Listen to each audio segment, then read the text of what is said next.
اللہ فرماتا ہے الذین یأکلون الربا، وہ لوگ جو سود کھاتے ہیں، لا یقومون الا کما یقوم الذی یتخبطہ الشیطان من المس، وہ قیامت کے دن کھڑے نہیں ہو سکیں گے، اگر ہوں گے بھی تو اس طرح جیسے کسی بندے کو آسیب نے چھو کے مخبوط کر دیا ہو۔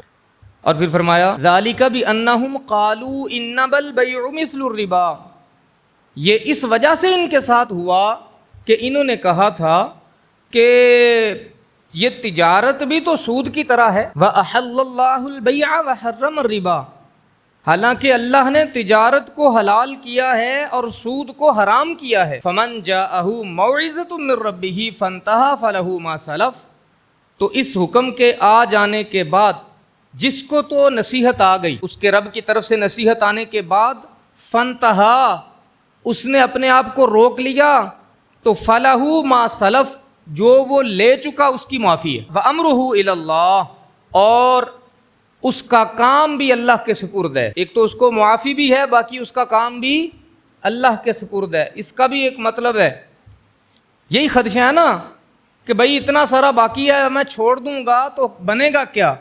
اللہ فرماتا ہے وہ جو بنے گا وہ اللہ کے سپرد ہے، اللہ تیرا کہیں اور سے پورا کر دے گا۔ فرمایا ومن عاد، جو دوبارہ ایسی حرکت کرے گا، فاولئک اصحاب النار، وہ دوزخی ہے، ہم فیہا خالدون، اور ہمیشہ ہمیشہ اسی میں رہیں گے۔ اس کی بہترین حکمتیں کیا ہیں وہ تو اللہ اور اس کا رسول بہتر جانے کہ کیوں منع فرمایا گیا، لیکن ایک بندہ مومن کے لیے اتنی بات کافی ہے کہ اللہ نے سود سے منع فرما دیا ہے، تو لہٰذا مجھے اب کوئی چوں چراں کی ضرورت نہیں۔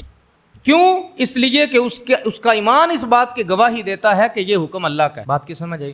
لیکن کچھ حکمتیں جو علماء نے بیان فرمائی ہیں وہ میں آپ کے سامنے رکھ دیتا ہوں۔ بعض تو یہ ہیں کہ سود میں ایک زیادتی لی جاتی ہے، مال دیا، مال کے بدلے مال لیا۔ اس میں دنیا کا جو نظام ہے اس کو درہم برہم کرنے کا ایک راز ہے۔ اگر اسی طرح ہونے لگ جائے، مجھے پیسہ ملا ہے، میں پیسے دوں، پیسے کے بدلے پیسہ، لوگوں نے کپڑے بھی خریدنے ہیں، لوگوں نے جوتے بھی خریدنے ہیں، لوگوں نے بال بھی کٹوانے ہیں، لوگوں نے اپنی زندگی کی ضروریات بھی پوری کرنی ہے، لوگوں نے روٹی بھی کھانی ہے۔ اگر یہ اسی طرح ہی چلتا رہے، ایک بندہ پیسہ دے اور پیسے کے بدلے میں پیسہ لے اور صرف اپنی ہی ضرورتیں پوری کرے، تو دولت کا جو سرکل معاشرے میں ہوگا اور اس سے لوگوں کی روزی روٹی چلے گی وہ ختم ہو جائے۔ امیروں کو تو صرف اپنی دولت سے غرض ہے، انہیں کیا لگے اس بات سے۔ اس لیے وہ جو تجارت کے اندر فائدہ تھا نا، ایک بندہ بازار سے آٹا لے کے آ رہا ہے 100 روپے کلو،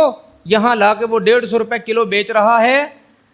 حالانکہ کئی مرتبہ ایسا ہوتا ہے کہ جس چیز کا نفع کمایا جا رہا ہے وہ سود کی رقم سے کہیں زیادہ ہوتا ہے، لیکن چونکہ اللہ کے حکم کے مطابق ہوتا ہے وہ جائز بن جاتا ہے۔ مثال کے طور پہ آپ نے کسی بندے کو 100 روپیہ دیا اور بدلے میں آپ نے اس سے 101 روپیہ لیا، تو یہ سود ہے اور یہ حرام ہے۔ آپ ایک 100 روپے کی چیز بازار سے لائے، وہ آپ نے 150 روپے میں بیچی، یہ حلال ہے۔ کیوں؟ آٹا صرف وہ تھیلا یا پیکٹ کا نام نہیں ہے، اس کے پیچھے کئی خاندانوں کی روزی ہے۔ کوئی گندم بیجتا ہے، حفاظت کرتا ہے، مارکیٹ میں لے کے آتا ہے، اس کا علیحدہ چل رہا ہے، پھر جو پیستا ہے اس کی روزی علیحدہ چل رہی ہے، جو پیکنگ کر رہا ہے اس کی روزی علیحدہ چل رہی ہے، جو ڈلیوری پہنچا رہا ہے اس کی روزی علیحدہ چل رہی ہے، آگے جو منافع کما رہا ہے اس کی روزی علیحدہ چل رہی ہے۔ یہ سرکل ختم ہو جائے گا معاشرے سے۔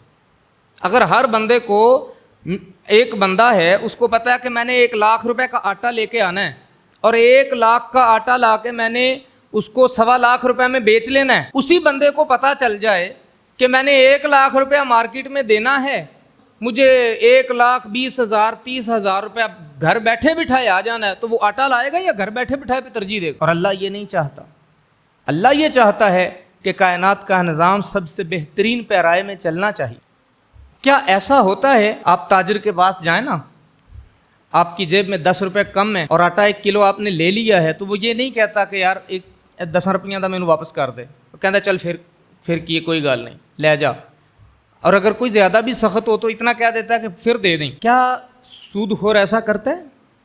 تصور بھی نہیں کر سکتا، وہ تصور بھی نہیں کر سکتا، کیونکہ اس کی روزی کا دار و مدار ہی اس بات پہ ہے کہ جب تک اس کی شریانوں سے بھی نہ کھینچ لوں میں، میرا کام نہیں چلنے والا. وہ جو اس نے سلوک کا معاملہ ہے وہ ختم ہو جاتا ہے. کبھی آپ نے سنا ہو کہ فلاں سود خور آدمی نے فلاں بندے کو اتنے پیسے معاف کر دیے؟ نہیں کرتے، کبھی بھی نہیں ہوتا اس طرح. اور فرمایا اسلام تو یہ کہتا ہے کہ قرض حسن دو ایک دوسرے کو، اللہ کی راہ میں دینا ہے وہ بھی قرض حسن، ایک دوسرے مسلمان بھائی کی مدد کرنا وہ بھی قرض حسن. کیا کبھی سود خور قرض حسن دے سکتا ہے کسی کو؟ جس بندے کو پتہ ہے میں نے 1,00,000 دینا ہے، 1,50,000 لینا ہے، 1,00,000 دینا ہے، 1,25,000 میں نے لینا ہے، وہ کہے گا کہ یار تو 1,00,000 رکھا تو ضرورت پوری کر، جدو پوری ہو جائے گی پھر میں نے دے دی تو میں 1 روپیہ بھی تیرے کو اتنے نہیں لینا؟ کبھی بھی نہیں. ہاں اگر بندہ بزنس مین ہے، تاجر ہے، وہ یہ کر سکتا ہے، اس کا اتنا بڑا حوصلہ ہے، لیکن سود خور کا اتنا بڑا حوصلہ نہیں ہے. اس کی تو روزی روٹی ہے ہی یہ، اس نے تو کسی کی کمزوری کا فائدہ اٹھانا ہے. پھر اسی طرح فرمایا کہ طبیعت کے اندر درندوں سے زیادہ بے رحمی پیدا کر دیتی ہے یہ چیز. کوئی رحم نہیں آتا. آپ جائیں، دفتر بنے ہوتے ہیں، آپ جائیں، سب سے پہلے ایک ہنستا مسکراتا ہوا چہرہ آپ کے سامنے، ٹیبل کے اوپر بہترین سجے ہوئے گلاس آپ کے سامنے پڑیں، آپ کی آؤ بھگت کی جائے گی، آپ کی خدمت کی جائے گی.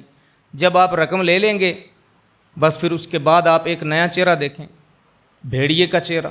بدماش آ رہے ہیں، دھمکیاں لگائی جا رہی ہیں، اس دفعہ لیٹ ہوئی تو مکان تے قبضہ کر لینا، دکانہ کھول آواں گے تیرے کو، یہ کر دیں گے، وہ کر دیں. وہ بیچارہ کنگال ہو جاتا ہے جو بندہ قرضہ لے لیتا ہے. یہ دونوں صورتحال جو ہے وہ ذہن نشین رکھیے. جاتے ہوئے کچھ اور، جب مال لے لیا اس کے بعد جو رویہ ہے وہ کچھ اور ہو جاتا ہے.